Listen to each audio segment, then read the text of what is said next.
Hello, love. How is everybody doing tonight? Happy Monday. I am Kadisha Davenport. I am your love CEO and founder. I welcome you tonight to our book chat. We are concluding The Year of Yes by Shonda Rhimes.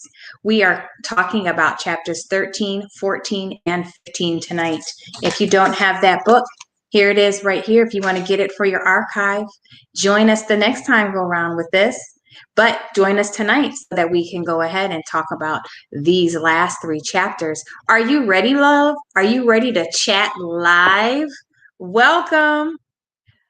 Welcome, welcome, welcome. Hi, let me know you're there. I don't know that you're there because I can't see you. So if you can just say hi, I would appreciate that. Also, we started reading this book this month. Hey, Miss Doreen, The Purpose-Driven Life by Rick Warren.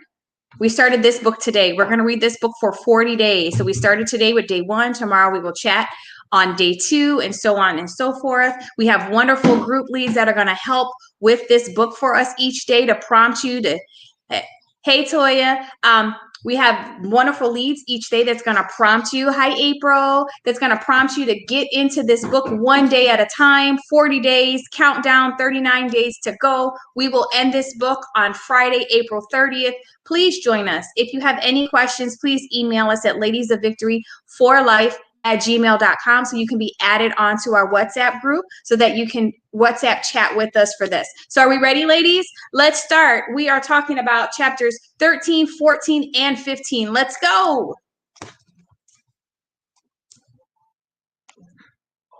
Let's get that first question posted, ladies. How's everybody doing tonight?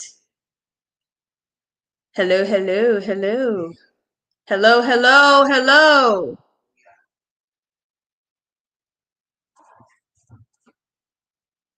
Do you know your creative process and when you are most creative?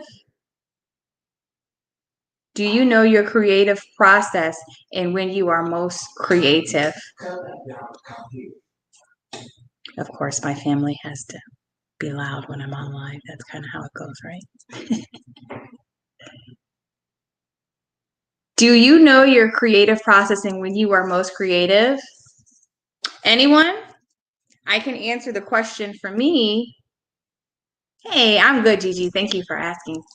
My most creative time is when I've been able to rest.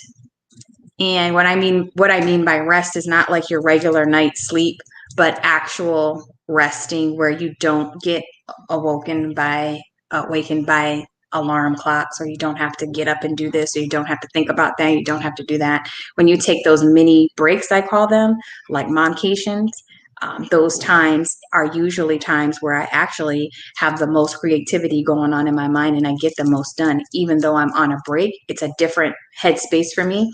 And because of that headspace, I'm able to be more creative in other capacities of my life. That's just me. I don't know about you guys and your creative process, but my creativity flows differently. I'd like to hear some of your comments in regards to that.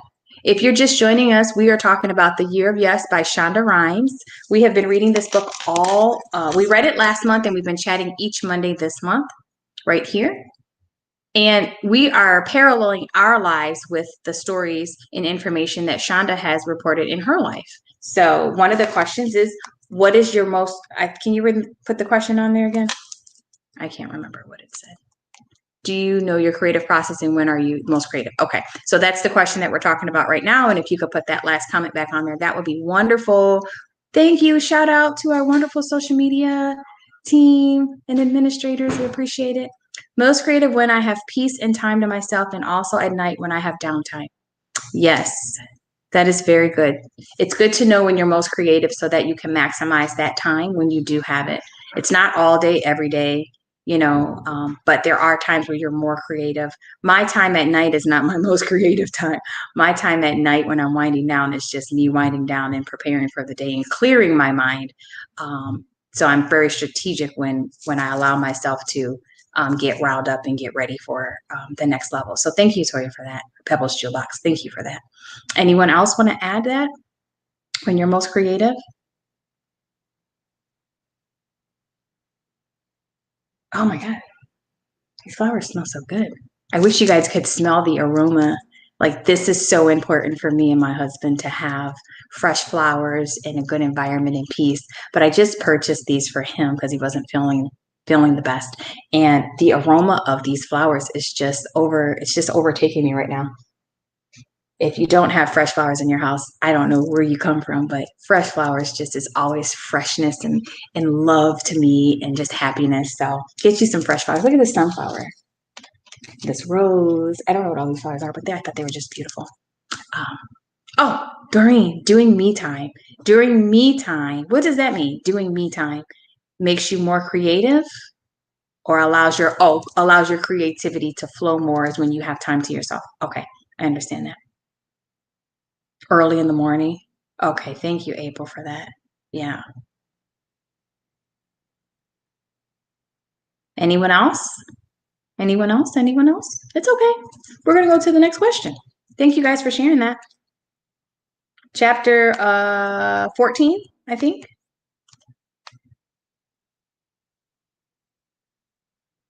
It's one of those days, isn't it? Everybody's trying to just stay up a little bit longer just to participate and be a part. I appreciate your sacrifice for being a part. I do understand. Chapter 14. What major goals can you accomplish if you remove all distractions? Oh, sweet baby Jesus, I think we all can answer this question. What major goals can you accomplish if you remove all distractions? All distractions. I wouldn't have kids or a husband or anything else if I removed all distractions. There's good distractions and there's not so good distractions, right? So depending on the distraction, depend on the level of ability that you're able to move it out the way. Some things I don't know that I can completely move. I think everybody looks at distractions differently. For example, I look at other people's issues and sometimes their problems as distractions from what I have to do. And sometimes we put other people's stuff ahead of what we are supposed to do, and their chaos or their lack thereof of whatever becomes our issue. And then the things that we're supposed to do, we don't do.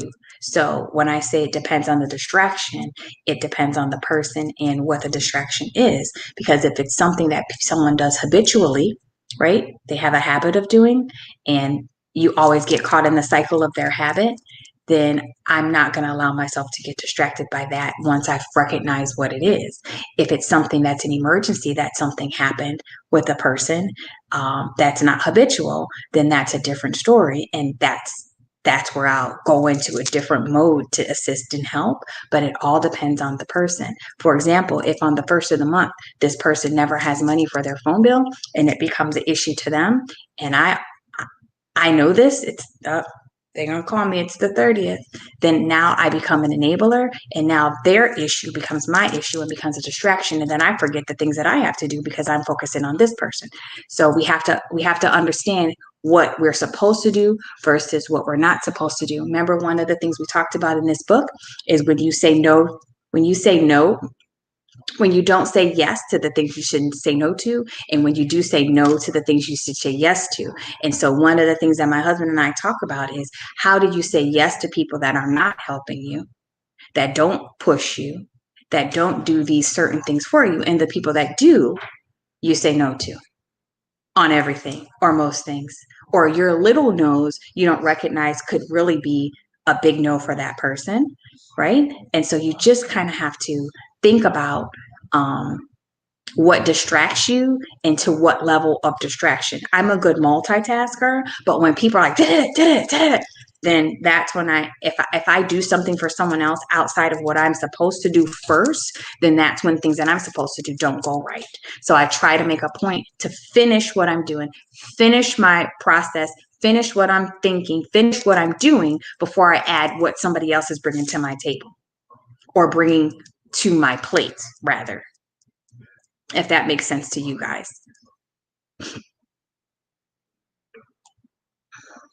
I can revisit things that God gave me and placed in me that may have been placed aside due to distractions. That's a very good place to start.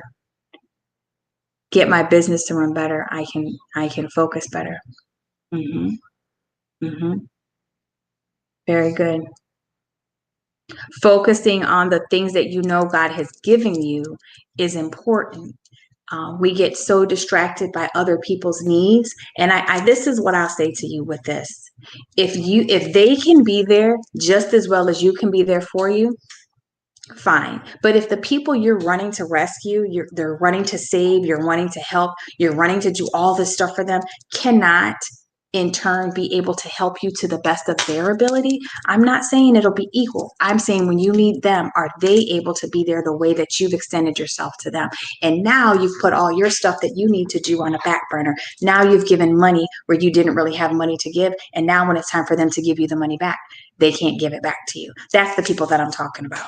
I'm not talking about those people that you have a reciprocating relationship with. I'm talking about those people that are one-sided relationships that you have that become distracting to you and what you're supposed to do, and you get off focus. People say, oh, I don't remember how to do this. Oh, I forgot how to do this, or I forgot over that.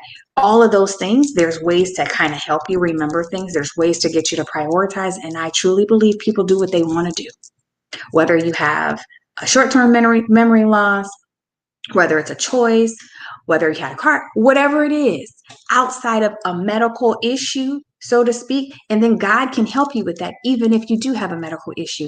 There's writing it down, there's putting it in your phone, there's putting it in your computer, there's writing stickies. There's a lot of ways to help you so that you don't continue to be distracted. At that point that you don't utilize what you can, then it's a choice. And if you allow people to distract you from doing what you know you're supposed to do, then that's a decision that you've made.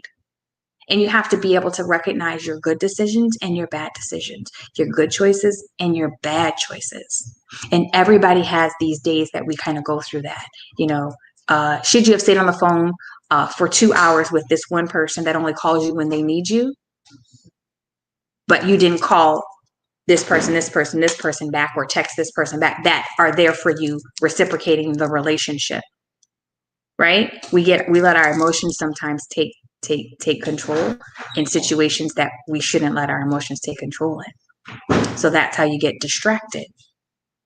It's easy to get distracted. It absolutely is easy to get distracted, but you have to recognize it. And then there's a part of you that wants to be distracted because maybe you don't want to deal with what you want to deal with. Maybe you don't want to go through whatever it is that you need to go through to get to the other side. So you sabotage. That's part of distracting, right? Got to be honest. Anybody else want to add anything to their opinion of this question? I would appreciate it. What major goal do you think you can accomplish if you remove all distractions? I don't know that I can remove all distractions because I have to learn to deal with distractions, because distractions happen. If you have children, you automatically have distractions, and you can't keep your kids locked up in their room, and you can't keep them on their computers and all of that all the time. You have a husband, you have a boyfriend, you have a significant other, they can be distractions because they may need something when you are in the midst of doing something else. So you have to be able to handle distractions. You have to be able to handle them appropriately and with wisdom. 1 second, let me finish what I'm doing, and then I will handle this with you. I'll text you back. Give me a minute for this.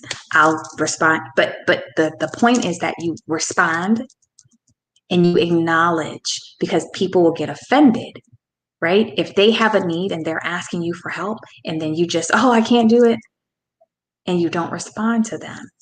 And so it's very important to recognize that in all relationships that you have, what major goal do you think you can accomplish if you remove all distractions? If someone can tell me that they can remove all of their distractions in their life, you a good one. Unless you go into complete isolation, no phone, no texting, no nothing. Because this phone right here is one of the biggest distractions we all have. Biggest distractions. My phone is typically on silent most of the day. And then I periodically check it, because that ding, ding, ding, ding, ding will distract you from doing a whole lot of things. So just be mindful of it and just pay attention. I think I get a lot done this, Sandra. I don't know if I understand that. Any other comments? It has been a long day. It has been a long day. Any other comments? Any other comments? We can go to the next question then if we don't have anybody else that answered that one.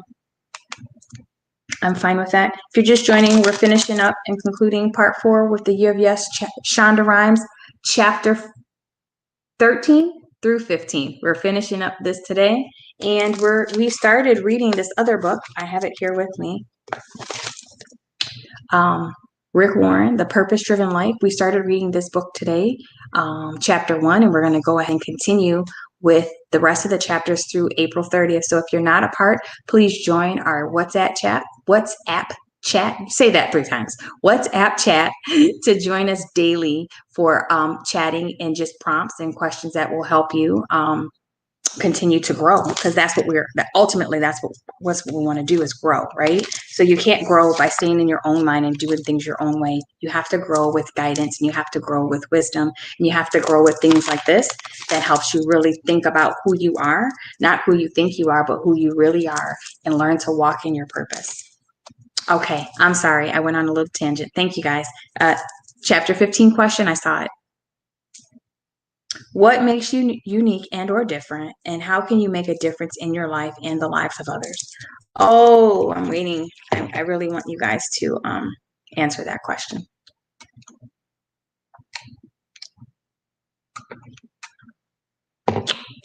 Well, I take a moment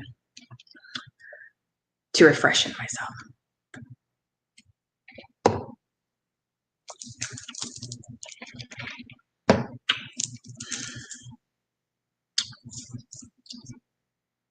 How are you different? How can you make a difference in your life?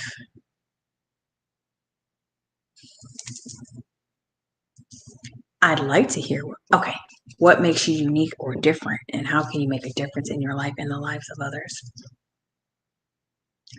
I'm waiting for you guys to answer the question. This isn't a book chat about me. This is a book chat about us. What makes you unique or different? I can say for me, I know how to bring life to a room. Thank you, Cree. That's what makes you unique or different. Thank you for that. Anyone else? How are you different? I don't know. I think I'm different in a lot of ways. Not your typical pastor, first lady, churchy type person. It's just not me. I have a lot of understanding and guidance and wisdom, and I came from a very solid rooted ministry, but I'm not typical. And I'm glad for my uniqueness, my orange hair. Maybe it'll be purple tomorrow. I don't know. My long nails, my bracelets. I am uniquely me, and I can't be anything but that. And so recognizing that, and the good, the bad, the ugly, the flaws and all, I'm cool with that. And as you get to know other people, you learn that people cannot fit into your box in your head and your, frame of mind of how people should be. And we have to stop passing judgment on others because they don't fit a standard that we have. I love to spoil the ones I love greatly. You absolutely do. I'm spoiled by April. I've got to say that. Don't stop spoiling me. I'd like to make a difference by. Cree, what is it that you want to do to make a difference? I want to hear the answer to that question as well. So many ways. Yeah, there's a lot of things. And this is the time. And this is why we've kind of tried to get these books in and get everybody's mind in a different capacity, because for so long, so many people have done things their own way and they haven't been successful. For so long, I'm doing it this way. I feel this way. Blah, blah, blah. We're led by all these emotions and this roller coaster of just drama. And the reality is you're still stuck, right? So you got to get unstuck, which means you have to get your mind out of how your mind is used to thinking. And I'm 43. So if you're 30 and up, you've been used to kind of your own way of thinking and figuring things out for a majority of your life. So it's very difficult to do something different. But there's a point where you say, hey, I am 40, 30, whatever. And it's not, I need something different. I don't think at 40, 45, you should be, working all day, every day to pay bills. Like, I don't think that's the life. I don't think that's what we were made to do. You have to work, but that shouldn't be your life at this point in time in your life. And so the point is that if you had learned when you were younger, you wouldn't be doing some of the things that you do now. So that means you have to learn something different. We have to renew our minds daily. We have to transform. And a lot of times people go to church and they go to church and they go to church and they never figure out their purpose, never figure out working, but they're good at going to church. Church, church, church, church, church. It's not about church. It's about having a true relationship with God, which requires you to transform. Be ye transformed by the renewing of your mind. You're supposed to be transformed. You're supposed to die to yourself daily. If you wake up angry, you die to yourself. At the end of the day, I say all the time, now the scripture says, let everything you do be done in love. And I say, let everything you do be done in love. So at the end of the day, if you're an angry bird, then you haven't let go and let God. You haven't surrendered. If you're still depressed, if you have anxiety, if you have all of these different symptoms going on at the end of the day, that means that you haven't accepted God's love completely and you haven't surrendered to Him, because He will give you sweet sleep. He will give you peace of mind. He will not let your mind just wander all night, because He is God. He is God. He can let go. You can let go of all of those things and surrender to Him. But sometimes that's the only control we have. And so we want to hold on to it. And we want to go to bed angry, and we want to go to bed mad, and we want to go to bed. I don't believe in all of that. You should have peace. The last thing you should do is be angry and frustrated before you rest at night. That's what makes me part of my uniqueness in your life. I can make a difference by being who I am and not trying to be anybody else. And I think accepting people for who they are and not expecting them to be anybody else. Not these falsities that we have in our heads, not these stereotypical, this is how this person has to be and this is how this person. No, you accept people for who they are and you want them to change to be the best them that they can be. That is a difference that I make in my life. Continuing to allow people to be the best them that they can be the best you that you can be. That's the only expectation that I have. And I can't accept anything less than that, because now everybody has a model. Now everybody knows better. And if you choose to stay in the rut that you've been in for years and years and years, I don't have sympathy anymore, because you know better. And Maya Angelou says, when you know better, you do better. If you choose not better, that's on you. But when it's time to go right, you're going to go right or get left. You're going to go right or get left. There's no more time for going backwards to pull people up. There's no more time for getting blamed because people continue to do what they want to do and they don't operate in principle. Then you blame people. You have to still operate in principle. The principle is you tithe. The principle is you give, 20% of your tip when you go out to eat. I think the minimum is supposed to be 15% now. But there's principles that all these blessings to come falling in your lap. And we know better. We're not talking about worldly people. We're not talking about all the carnal people out there, all these people that are getting money however they want it. We're talking about living and having integrity and doing things the right way. If you did things the wrong way, you learn to do them the right way, and therefore now you're accountable. Those are the things we're talking about, making a difference. Not expecting people to live up to your expectation, but allowing them to live up to God's expectation in them and helping them to become the best them they can be. that's making a difference. If it's one person at a time, if 5 people engage on the book chat, I have done what God has purposed me to do, which was to get women to learn to have healthy relationships with one another and to be honest. That's the one thing that I want you guys to emphasize is being honest. If you're not honest, you're not going to move forward. It's going to be a continued cycle. How can you make a difference in your life? How are you different? How am I different? I am my own woman. I can think for myself. Very good. Thank you so much. You are. I can make a difference by not self-doubting myself all and trying hard to get it right.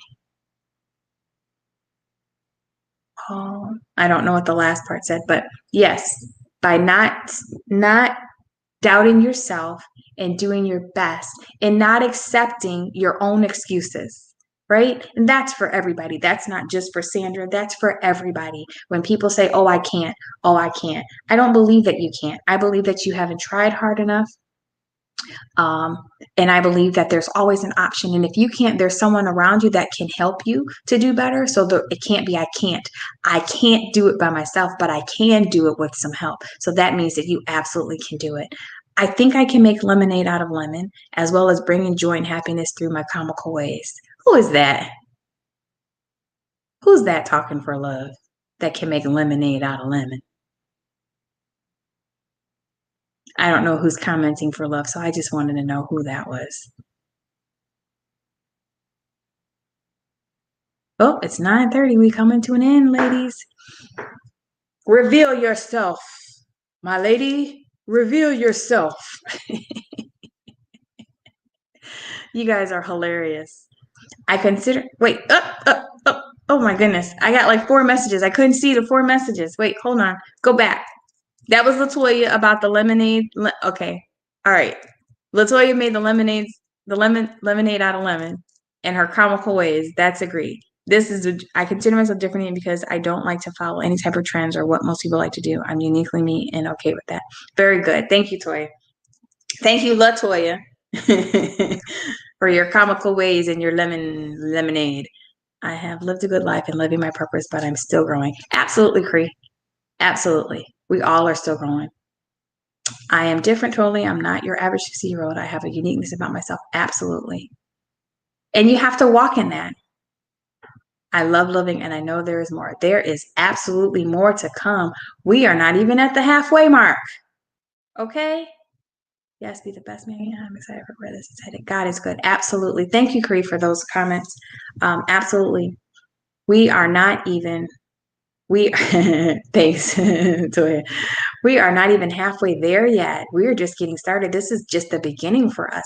For those of you guys that are just joining, thank you for joining. We are finishing up part 4 of the Year Yes by Shonda Rhimes. We have been chatting about this book all month, and we're going to conclude with these last chapters. We talked about chapters 13 through 15 tonight. We have concluded this book. We have all been able to enjoy the chatting that we did last month, and this month we actually today we started chatting about this book, The Purpose Driven Life, and we're going to talk about this for the next 40 days. So this book will conclude on Friday, April 30th. We'll start live chats with this book to give everyone a couple weeks in so they're ready for the questions. We're going to start chatting with this book live on Facebook and YouTube, effective of April 5th. At 9 o'clock. So join us again for this. We're going to have a couple of weeks off. Well, really not a couple. One Monday off. It seems like 2 weeks for me, but one Monday off where we won't chat live. And then we'll resume chatting live on Monday, April 5th at 9 p.m. It is 9:33. We are technically done. Do you guys see my thing? I'm going to read it. Dream more, complain less, listen more, talk less, love more, argue less, hope more, fear less, relax more, worry less, believe more, doubt less, play more, work less. Enjoy who you are. Enjoy walk in your purpose. Learn what that is. Join us for this book, The Purpose Driven Life. Learn some things about yourself. Be honest with yourself and let God help you and reveal to you who you are and what your purpose is in the next 40 days. We thank you for joining. Like always, Thank you so, so, so much. There's information on the screen there. If you want to contact us for one-on-one coaching, you can contact us at 601-299-9960 or find us on legacylifechangers.com. Take care, everybody. Have a good night. Make sure to love on yourself before you love on anybody else. Peace.